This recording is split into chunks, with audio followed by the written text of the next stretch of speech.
So let's get started. So again, it's a wonderful conversation. You can see that, getting to know getting the old connection. So it's wonderful to see that. Again, it's a warm welcome from TASME. And this is a great honor for us to have all of you after 25 years. It's one of the landmark events. This is Silver Jubilee is a hard thing to achieve. We started we have started walking, and now we really can run marathon. So I will, with that welcome, I'll turn my mic on to Bala Maheshwaran, who is going to introduce Vice Chancellor Sri Raja. Let me say a few words. So first, ladies and gentlemen, good morning. Thank you for joining us. I am Bala Maheshwaran from Boston, the co-chair of TASME for the past 10 years. It is my pleasure and privilege to welcome all of you to this unique international conference on the technological advancement in science, medicine, and engineering. We are delighted to have you here today to participate in the 25th annual TASME conference. As you all know, TASME was established in 1996, and it has evolved over the time from the small meeting held at University of Guelph to an international conference in the field of science, medicine, engineering, and technological advancement. It has grown immensely in the past 10 years, and we had a very successful in-person 20th year celebration in 2016.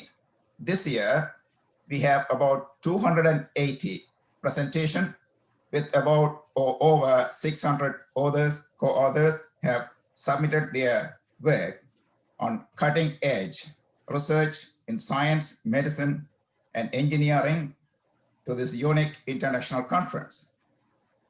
This presentation will happen across 5 parallel virtual halls: science, medicine, engineering, technology, and general. This presentation will cover workshop, panel discussion, education-related talks, career networking, lightning talks, professional talks, and social events. Last year, due to pandemic, we organized a virtual symposium. It was a success. This year, we are taking the same approach, which is enabling over 550 participants from all over the world. The organizing committee managed to organize this conference with very limited resources, but with unlimited energy and enthusiasm. Our committee has planned a very smooth and flawless program, but technology can be tricky, so please be tolerant and supportive. Many of you are virtually participating from different time zones. Maybe it is already night for you. We are honored to have well-established professors and scientists from diverse fields presenting their work here, and hope that it will motivate the students, trainees, young researchers to strive and reach their fullest potential in the future. We have seen limitless advancement in science and technology in the past 25 years. Our mission is to showcase that the latest contribution in this field and enable collaboration within the scientists in our community. Before I introduce Professor Satnaraja, I want to share the screen just briefly for a second. Those who are not very familiar with our system, what you need to do for any reason, if you want to join a hall or meeting, go to our website. If you don't know how to get into that link, just type in the Google TASME. It will take you there. Then you click on this one, Zoom link, or this is the Zoom link, sorry. So this will give you the list of all the halls. Most of the talks are happening at different places. This is the general hall where we have this main event happening. Exactly at 9 o'clock, the other presentation will start. So you can go and click on science, engineering, and technology. Also, if you want, go to our program site and see what is going on and get the programs, but you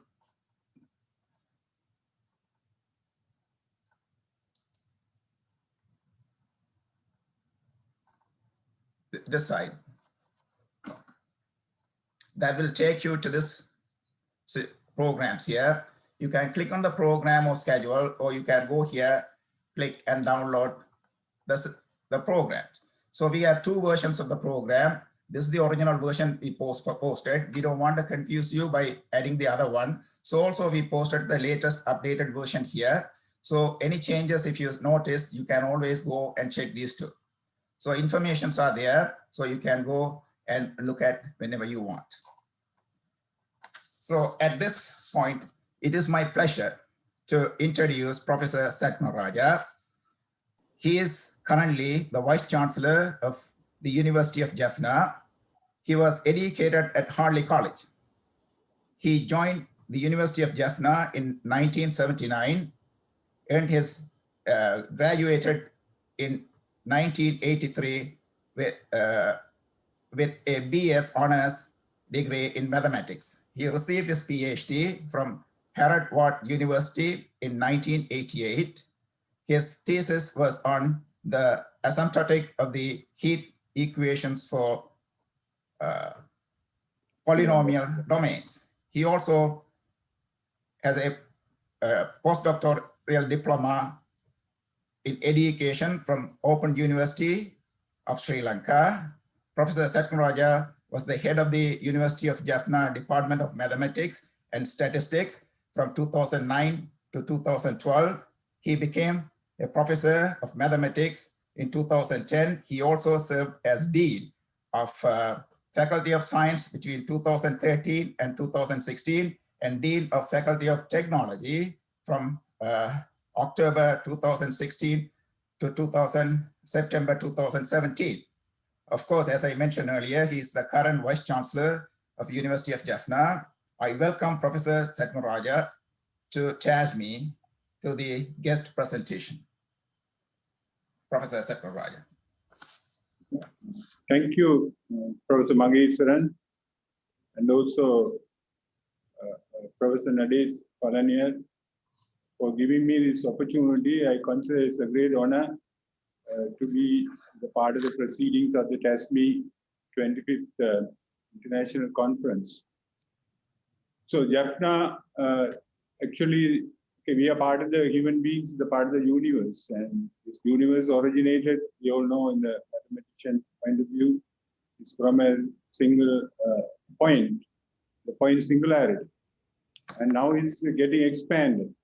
So we keep on expanding to accommodate our entropy and activities and so on. Similarly, our university also originated in 1974, fulfilling the aspiration of the community. And Sri Lanka has a 2000 years history. And now we see from all walk of life, people from all communities are gathering here. I see our WSO2 chairman also here, Sanjeeva. And all entrepreneurs and doctorates and lecturers, academia assembling to help our nation, which have been undergoing 30 years of problem. So our progress has been checked because of the unsettled condition. So now the University of Jaffna expanded into 12 faculties. So we have a dedicated faculty to the STEM education. So science faculty is one of the oldest faculties. Faculty originated in 74 in Vatakote, and then it's expanded. Now we have more than 1,300, 400 students currently. And over the years, last 45 years, we have been producing thousands and thousands of graduates, and they are decorating all the academic life in the Western, Eastern, all part of life, even the Southern Globe to Northern Globe.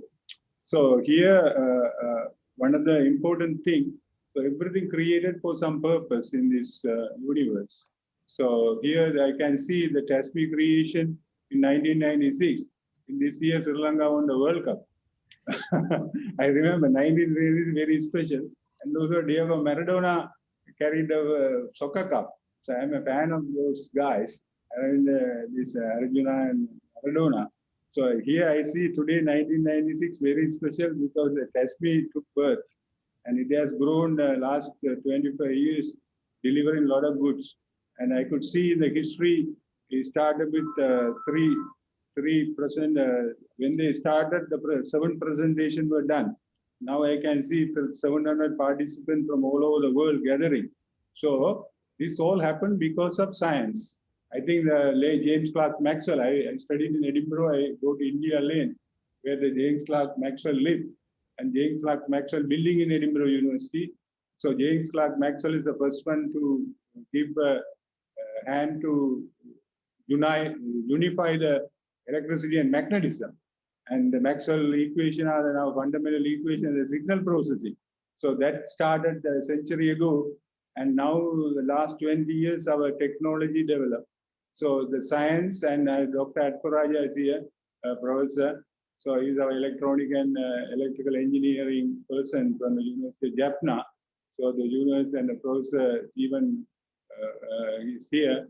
So they all know and so much input they give for Sri Lanka to develop this communication technology in the engineering point of view.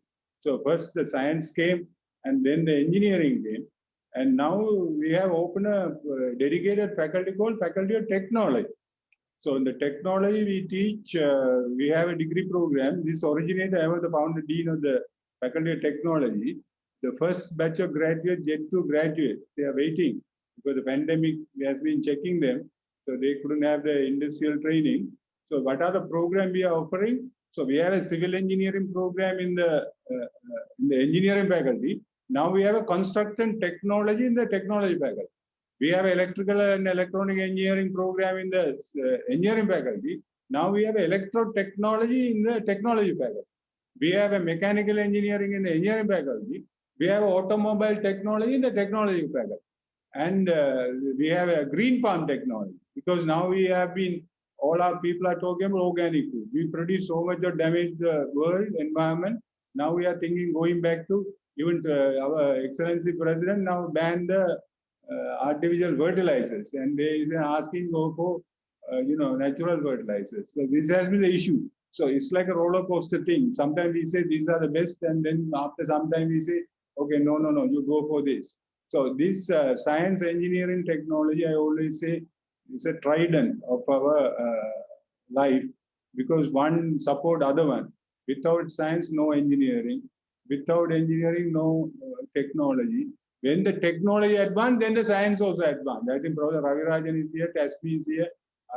Some of the students here, allied students, they have done so much in the nanotechnology. Best labs now we have put up in the Jaffna. And Professor Viknaruban is here. Doctor is will be a professor. But these people are here now established a state-of-art lab in the University of Jaffna because the technological aspect of those days to have a microscope and all these are dream-like. Now they have the topmost spectrometers and these devices are being now built in our small laboratories. And we are developing a program with abroad. I think our expatriates are helping a lot, the University of Jaffna. University of Jaffna means the people of Sri Lanka as well, because now the University of Jaffna composition, you like it or you will be surprised, out of 11,000 students, 55% from outside students, majority community. So that means University of Jaffna is not only serving for the region, is now serving for the country.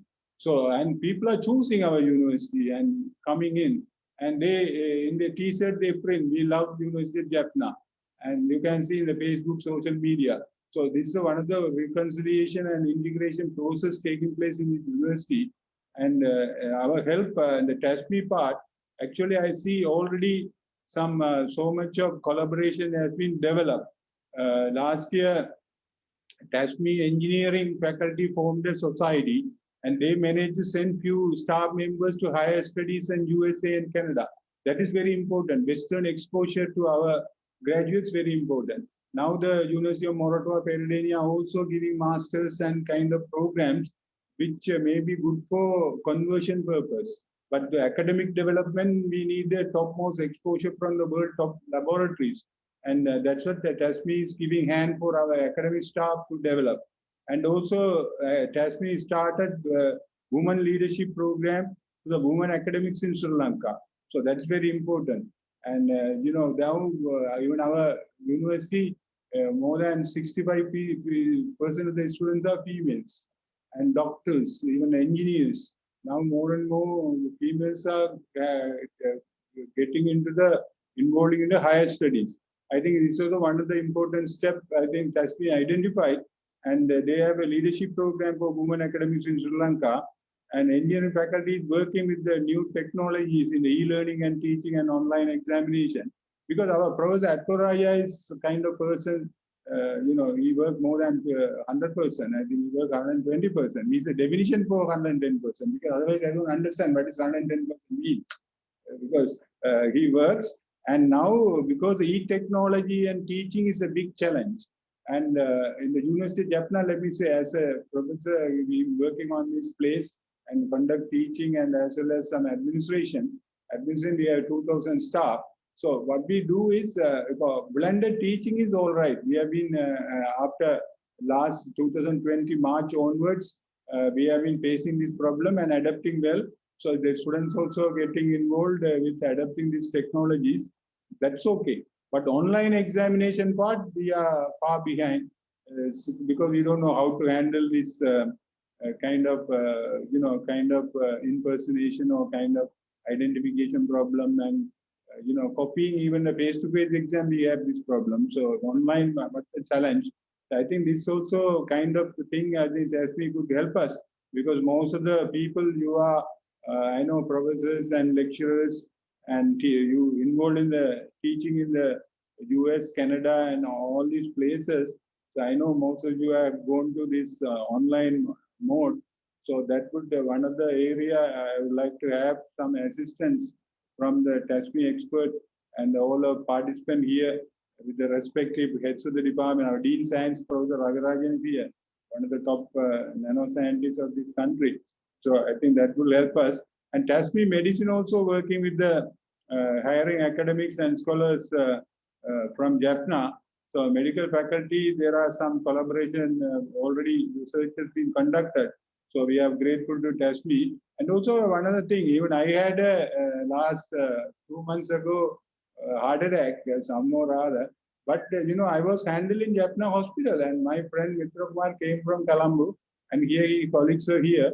They were able to put me up, clean up my heart, and put 2-3 stents. It's all happened in this across the road. And then all the consultant in this Jaffna hospital now decorated by University of Jaffna medical faculty. And also I am very grateful to our other guest speaker, Arul Kumaran sir. I think we invited him and facilitated when he got the sir, when he was honored by the Queen, and given this rare honor of being a sir. Then we also conducted a facilitation dinner in the medical faculty. I also greet him well and giving his support to the Faculty of Medicine. Thank you, sir. And being in Jaffna, actually all last 30 years, I think Dr. Nanrajan and all know, they have been here, and after bombing they left. But what it is, the University of Jaffna sustain this education and quality. So we want to develop further. Now is a golden opportunity. Our expatriates are all over the world, and it's a globalized setup. They could do very many things. So this conference I churched, and actually one of the our awardee last year, one of the award winner in the International Young Scientist in the Nanotechnology, Dr. Chancellor is here. So I was able to gather some information. So this conference is unique 2 ways. One is providing a session for entrepreneurs. The session provides a platform to meet investors and inventors. So this part of the thing, I think we are lacking, because Professor Sivanandan from this Illinois, and he could deliver some top entrepreneur by our President Obama honored him. He actually from Javacheri, Madhil, and then he came to the level of the best migrant, entrepreneur of the country of USA. And he has donated 100 mobile phones to us to distribute among the students in this e-learning. Similarly, he has trained a lot of people in this solar technology and all this. So this has been happening. So this is now bringing a lot of opportunities for us to thrive. And we feel we have a lot of support, like brothers and sisters.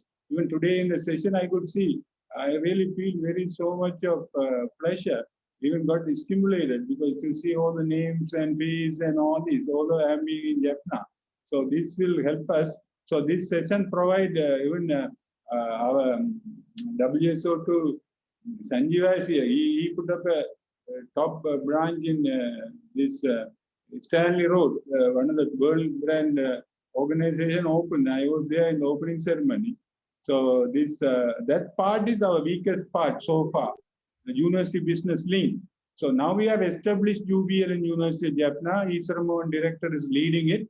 And now first time in the University of Jaffna history, we have launched a patentship for 3, 4, 5 items. And, we are going to that, entering that area also. The students are now motivated. So that part also our investors and inventors would help us to getting into that area, University Business Industrial Park link. And also one of the session in this TASME provide high school children exposure to our scientists, so that they could easily identify and maybe they could be channeled in the USA, Canada universities like. So that's also there. Finally, I think I don't want to take more time. If you want to eat mango, then there's no talking about mango. Actually, to plant a tree, maybe our grandchildren will eat. I always enjoy mango in this pandemic time. Sitting under the mango tree and reading books and eating mangoes, because my grandfathers and parents have they planted this seed, and it's the Jaffna mango, very delicious. Similarly, in 1996 we have done this. Now it's giving a fruit. Similarly, in 1992 we founded the Jaffna Science Association. Now we have published a journal also. I think I would encourage, or I would suggest as a university man, now the printed publication is prominent in this part of the world. We are finding very difficult to handle, and the online fake publication thing. So give avenue for our people. Then TASME publish also a journal out of these proceedings, conference things. And Jaffna Science Association was founded in 1992, 91, 92. Professor Ganeshan, Professor Subraja, Professor Maheswaran, Professor Balakrishnan and co. I think Professor Nanrajan, and that has been grown to the level, and we have conducted now 30th session even. So 27 we couldn't conduct during the wartime. So the 3-day session, but that Jaffna Science Association basically one of the regional association bring identity to Jaffna, like a Fieldwork Center and NCO, MES, Northern, this musical Carnatic Society. So the unique thing. So that has been going on, sustained by our academics of the University of Jaffna. Is voluntarily done. Similarly, TASME also, I could see some parallel there. And maybe operating these things in the global level is very difficult. I think I can go on like this, ladies and gentlemen. We are also going to retire, but the young generation should know about all these things. So I think we continue to develop, and also I want to give my greetings from the University of Jaffna community and Sri Lankan nationals as a representation, and our regional community, and on behalf of the Tamils, and you have on the university we have now the Eastern also there, and most of the Eastern staff also initially from Jaffna University. So this has been a wonderful story, I think. Despite of all kind of problems and threats and all these happen, but we have been come to the level of having this conference and see our alumni is all over the world and doing well. Thank you very much, ladies and gentlemen. I wish you all the best in all these 3 days and looking forward to enjoy the session. Thank you, Mahesaran and Palaniya. Thank you, Professor Sri Saknaraja. So because of the time factor, what we can do, we can start the session maybe 5-10 minutes late to, and then because we can't skip that, whatever the break between 10:20 to 10:30. So nowadays, I'm not sure whether all the session chairs are here or are they already in their own Zoom? Because I don't know. 2 minutes is supposed to start there. So why don't you introduce? Yes. So thank you very much, Dr. Sri Saknaraja, for that wonderful introduction. Once you realize, everything is one single molecule, or even not a molecule, it's a non-existent thing, and then the life changes. And so I cannot tell more about Dr. Arul Kumaran. It's a long list of accolades that I can read from. So if I want to show that in a little CV I was trying to condense, it is unbelievable. You cannot do that. So I just highlighted some of those degrees that he earned. He had a MBBS, then after that, MD and a PhD, and then 5 doctorates or DSCs, and then so many other fellowships given by, so I couldn't even list, so I had to number them, 13 of them, for example. Elected fellow of PNAS. It goes on and on and on and on. So he published 270 papers, 32 books, and 200 book chapters. And he was all over the place. He was everything and anything. So he was a professor, head of the department, founder, deputy head, presidents of the organization. OBYGN is one of his main area of expertise. So with that, I will share this CV so everybody can see. And I invite Dr. To kindly, Sir Arul Kumaran, please give us a few words so that we can start the session. And then he has a half-an-hour lecture followed by this in the main hall. So therefore, others can start, they can join their halls right after this short brief. Sir? Thank you very much, Professor Nadesh Palaniar, for this kind introduction. And I'd like to thank both Nadesh and Bala Maheswaran, the 2 main organizers of the meeting, for inviting me for this important TASME meeting. And it's a pleasure and privilege to be part of a platform with Sri Saknaraja, the Vice Chancellor from the University of Jaffna, who has explained a lot of things. And I think Bala Maheswaran has mentioned about the TASME's number of papers, number of authors, and so on. So I'll make it brief by saying we have coinciding with COVID, and that's why we are having this Zoom conference.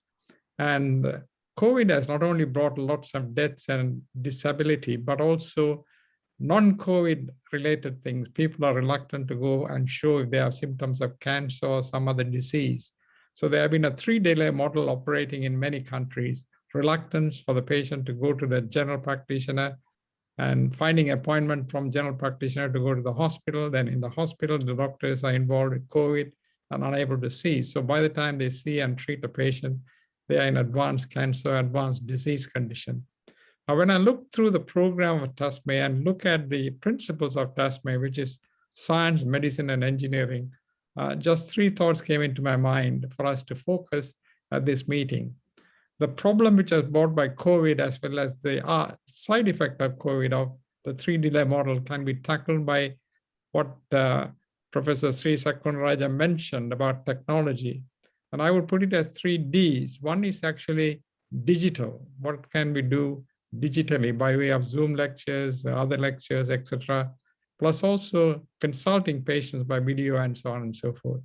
The second is data, because mass amount of data can be stored nowadays in medicine and other because of the digital technology. And third is devices. So I said about 3 delay techniques and 3 Ds, which has been promoted during this COVID time: digital, data, and devices.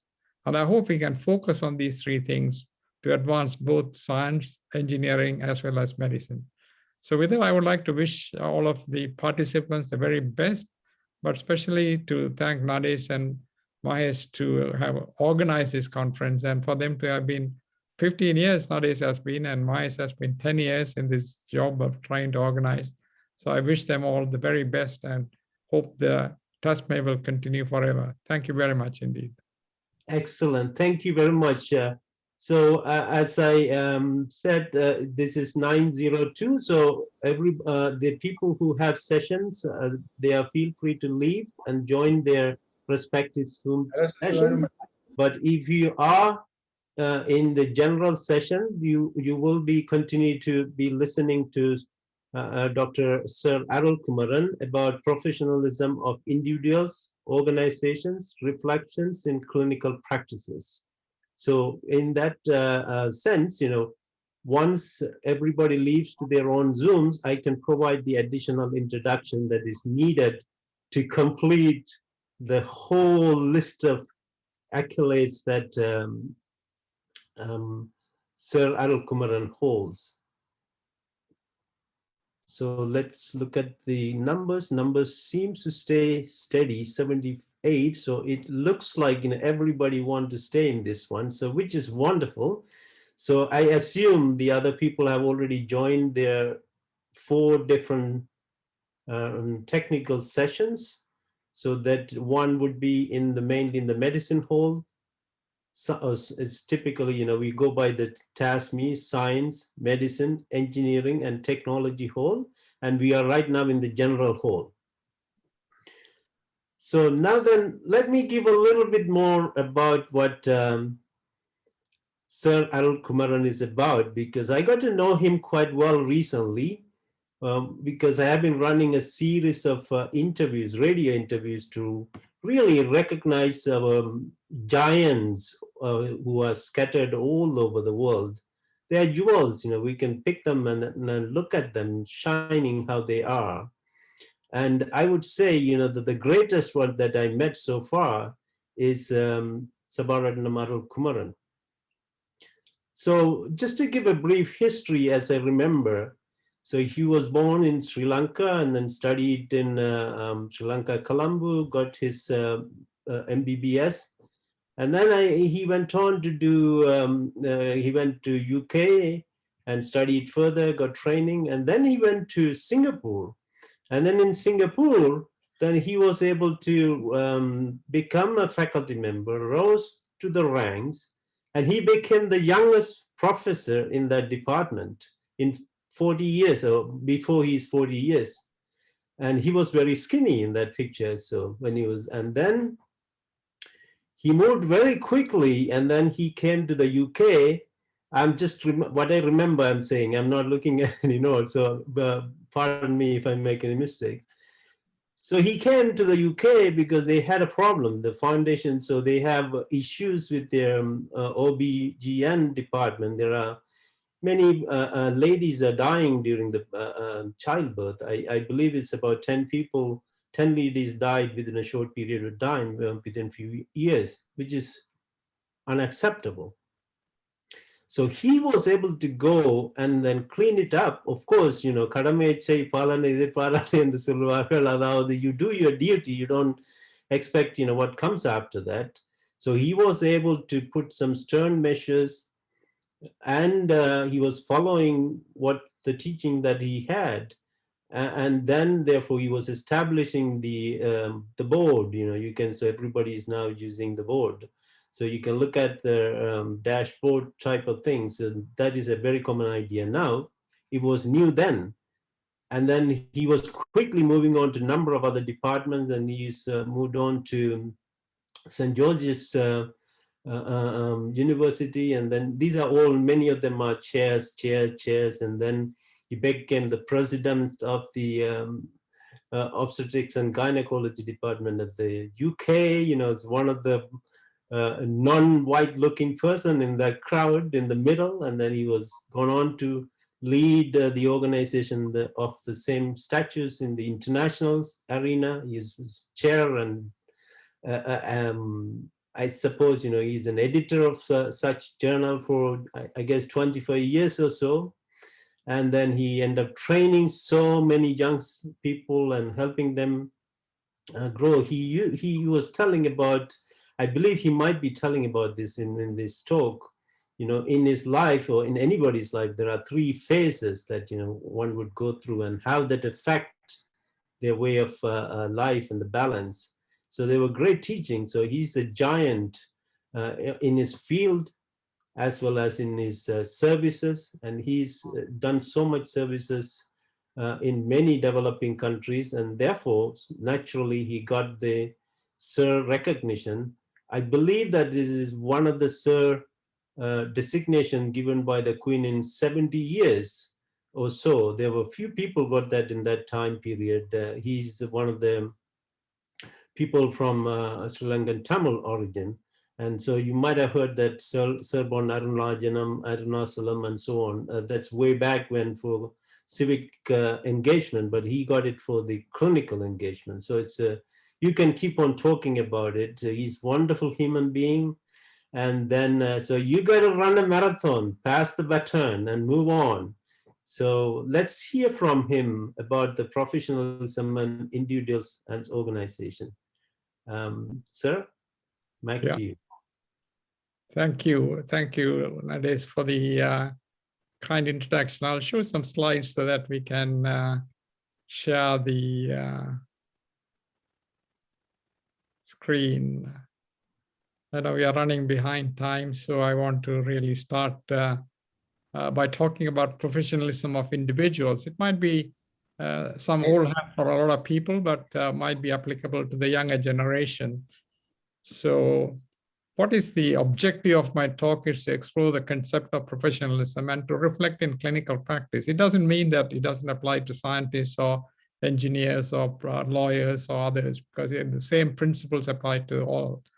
So professionalism reflects to the concept of a profession. It can be, as I mentioned, any particular field. It doesn't need to be medicine.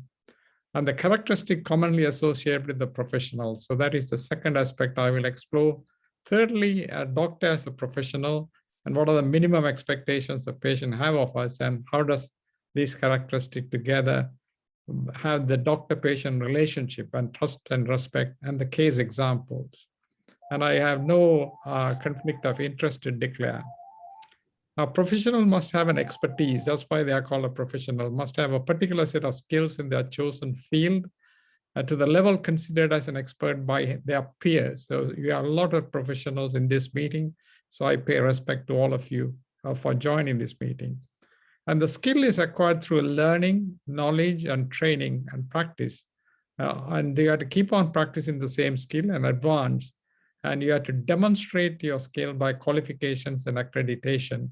And you can't just stay put in one place unless you attend programs like TASME, so that you can increase or improve your validity by ongoing learning, say clinical or professional development, and appraisal mechanisms are available to revalidate one as a professional.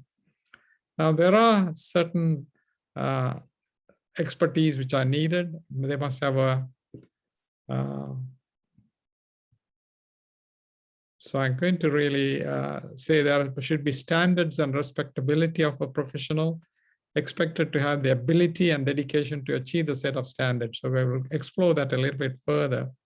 And respectability is expectations the professional will work in a manner is appropriate to the nature of their professional. In medicine, it relates to good personal appearance, appropriate stance of speech, personal conduct, in addition to clinical competence. An attribute should confirm to a patient an acceptable respectability, and what is right should be done, and one should be able to take personal pride in what they are doing. Now, the words responsibility, reliability, and probity are encountered when we talk about profession. We have to honor our commitments and keep promises. That is our key aspects of responsibility and reliability. We should ensure that the tasks and duties are completed And lack of immediate attention to one's duties can be a difference between life and death in medicine. So if you're conscious and committed, if a call comes for an emergency, you should be there within minutes. And probity is also quite important. You should be good, honest, and upright, and fair, law-abiding for general conduct and general behavior. And central trust is placed in medical profession, as in other professions as well.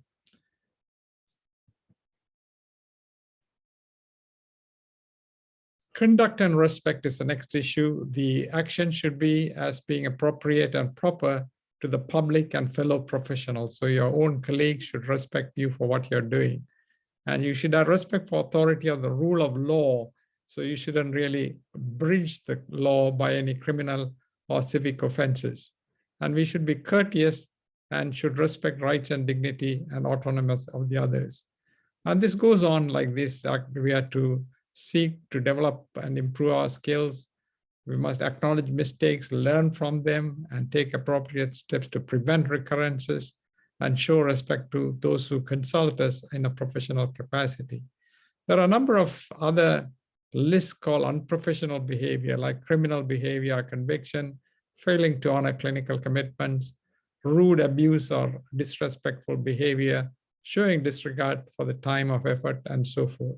So I think we have to really be careful about how we don't have unprofessional behavior, which undermines public confidence in the profession.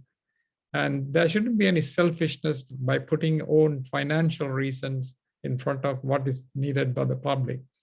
And one should not accept unsatisfactory clinical standards, because the patient should get the best out of you as a doctor, and similarly as an engineer, they should get the best out of your profession, or a scientist.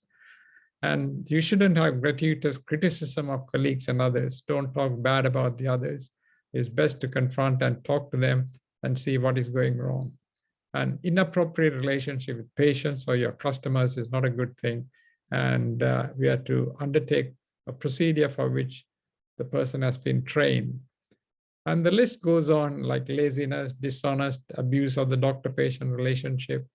And in addition to not having unreasonable behavior, we have some social responsibility as well as a professional, whether it's an engineer, scientist, or a doctor.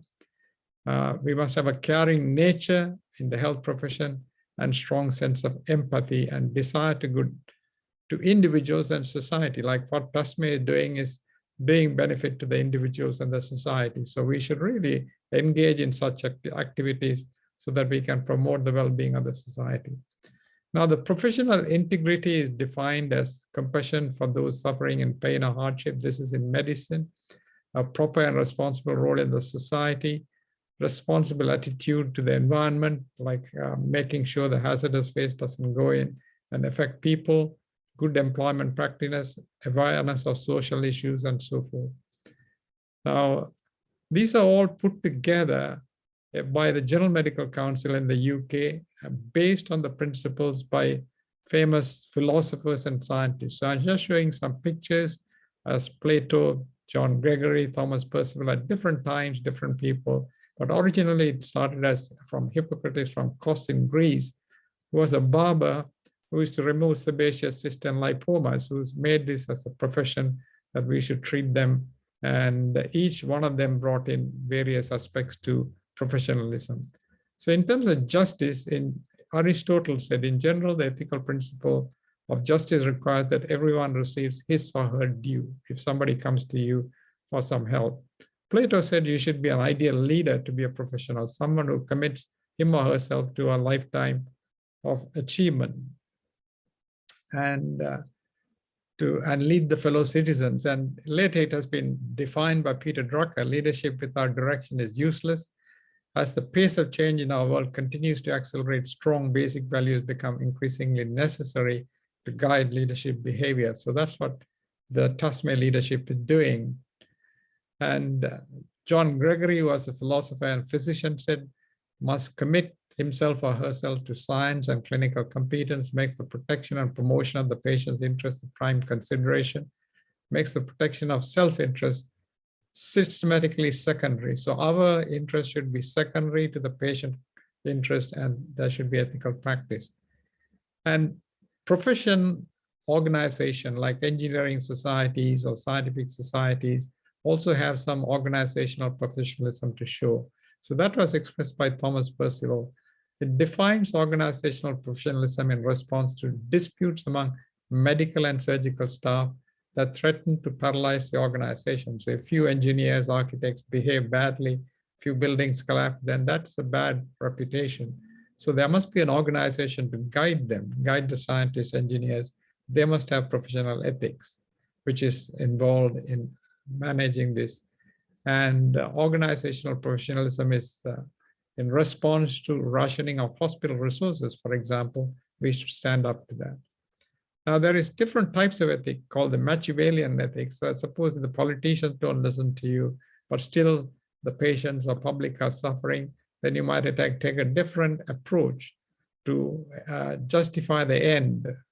That, for example, if government doesn't listen to you for whatever you think is good, then you might have to publish your case point of view in the newspapers to attract the politicians' attention. Now, all this is summed up by the General Medical Council or Nursing and Midwifery Council in the UK in a summary form that we must keep patients' interests as first concern, must respect patients, treat patients politely, listen to patients, give patients information. And this is assessed every second and the fifth year by multi-source feedback, which is a 360-degree appraisal. And in addition to the conduct, the knowledge we acquire as a professional and whether we are conducting the knowledge into practice also is assessed. And also assessed is whether we are abusing our position as a professional. So I'll just give you an example of what happens. So these multi-source feedback forms are given to medical colleagues, about 10 to 12, patients 10 to 12, and non-medical colleagues like nurses and so forth, 10 to 12. And this is just an example of one, managers' personal effectiveness. The 360 assessment by various people is in blue bar, and self-assessment of what I think about myself is given in the red bar. So it's almost close. Everybody thinks personal effectiveness. So this is my personal assessment myself. And this is then plotted the different for a managerial position. This is done in a spider chart so that you can see the different qualities are added together as what the others think of you. That is a blue line, and what you think of yourself. And both are close by. If one of them says the blue line comes around 1 to 2, and you are marking 4 to 5, then you have a poor assessment of yourself. So you have to correct yourself. If it is 1 or 2 areas, you can take rectifying lessons. Now, the same thing has been translated to medicine from the managerial tool on decision-making, relationship with colleagues, relationship with patients, personal development, portfolio, complaints from patients, as a teacher, how you are doing. And this is the one which is assessed by the 360. And the knowledge is assessed by the answering various CPD journals or various questions. And this is done by the Royal College. And the professional behavior of multi-source is done by the NHS employer. They are put together and sent to the General Medical Council, who will revalidate that you are fit for practice for the next 5 years. What they're really looking is whether your science and ethics is worthwhile. Science leads to good clinical practice, and ethics leads to the practice that you are doing ethically. And science is driven by data, and ethics is driven by argument. And this is what is done. Because in medicine, for example, there's a balance. The art of medicine lies in balancing probabilities. So I'm going to give you 3 examples and close my talk. One is about the reflection in clinical practice, that it can, non-professional behavior can rob the human rights and lives. And professionalism does not remain only with the individual, but with professional organizations as well. As Nades mentioned, I'm going to talk a little bit about 3 incidents. One is Northwick Park Hospital. This came in the newspapers in 2002 to 2005. 3 years, there were 10 maternal deaths, which is about 8 to 10 times higher. And they wanted me to go and see what is happening and how to resolve this issue. And these are, as you could see, the first is a lady from Sri Lanka whose sister was a doctor, and she was bleeding inside, and she said she is breathless. The doctors saw, the nurses saw, and they thought, no, she's exaggerating, she's anxious. And the second Chinese lady is a nurse herself, and she was also bleeding, and they didn't pick it up. So I was asked to go and really review the situation. So I went and I had to unfortunately suspend 2 consultants from working 2 hours to leave, 1 refrain from doing their duties, and put some strict measures. And in addition to resolving the problem in the hospital, I looked at why they died, and there were many mistakes. And one of them were junior doctors and midwives are not trained enough. As you could see, in 10 deaths, in 6 of them, the consultant was not informed for whatever reason. So we had to bring in some changes. We looked at this confidential inquiry into maternal deaths, which comes every 3 years. And in that also 60 to 70% was suboptimal care. So before the woman dies, we had to do something. So I introduced what is known as Maternity Dashboard, which means that each hospital, this is like a car. When you drive a car, when the petrol gauge goes into the amber, then you panic. Red, then you have to stop the car, otherwise the car will stall. So by the amber, you know something has to be done. So it's really a mechanism by which the cardiology unit or maternity unit can find out things are going wrong. And this maternity dashboard has 4 areas. The first lot is the clinical workload. Second is about the staffing and training. The third is about clinical incidents like cesarean section. Fourth is about admission to ICU. And we give, if it is in the normal range, it's in green, but if it goes into a suspicious, it is amber, like 1 standard deviation. If it's not acceptable, it goes to red, so people can rectify it themselves. So this was introduced. In addition, I mentioned the consultants were not called in time, so we said, if they're called in time, they should have certain responsibilities. So we produced this good practice guidelines in order to overcome the problem. So as a professional, if you are involved, then you can work with the professional organization to change practice.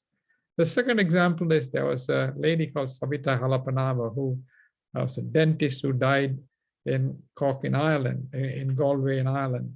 And she was 19 weeks pregnant and she had ruptured membranes. They didn't offer termination of pregnancy. And this was a protest which supported that Savita Halapanava should have been offered a termination. So I was asked to go and do the inquiry. So I went and did the inquiry on health department's request. And I mentioned that the laws in Ireland should change. So I went to the parliament and gave some support, got the professional organizations to work with me and address a number of platforms in order to change the law. Although I was a bit worried that somebody is going to assault me or do something, but still I had to take that risk and go. And finally, the parliament decided to have a referendum. So it's not only me, but there are a number of organizations. But because I was in charge of the inquiry, I was able to exert a more force on changing. And then it voted 66 to 33 to have termination of pregnancy. There are plus and minus, but what was happening is 4,500 women were crossing to England to have their terminations. And once they are determined, they will do. And the termination is a sensitive issue, so I won't go into that in detail. But then the women said they are crossed the journey to care, compassion, and choice. So finally, to say that how can one myself know that I have good professional behavior, and I would put it as 7 C's. Commitment to the profession for patient care. So if I'm called, I should be committed to go immediately. Compassionate, as I reach the patient, I should be there to care, empathize.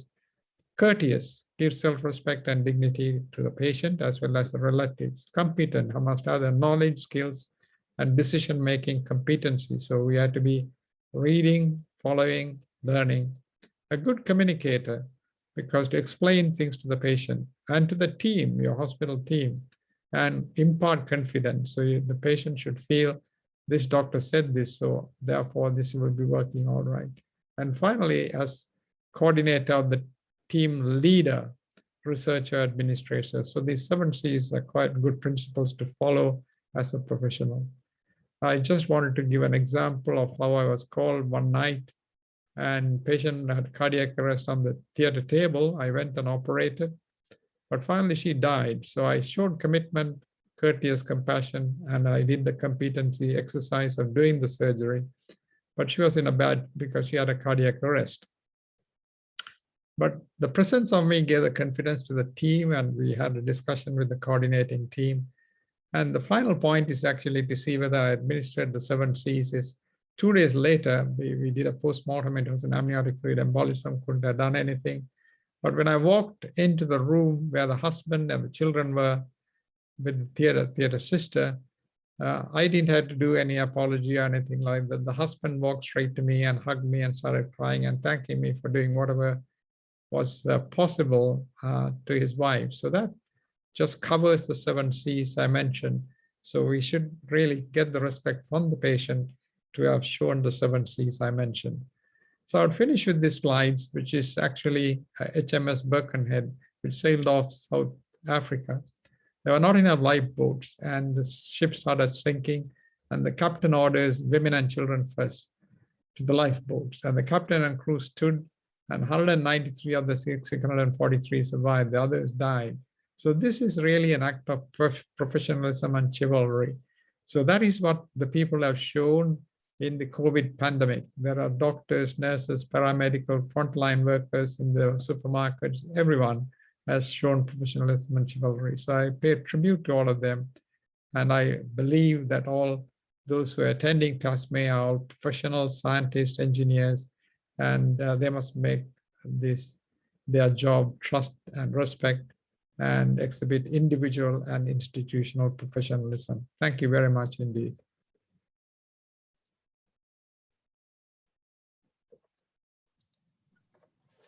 That's a wonderful summary. So we got 2 minutes. If anybody has a question, so go ahead.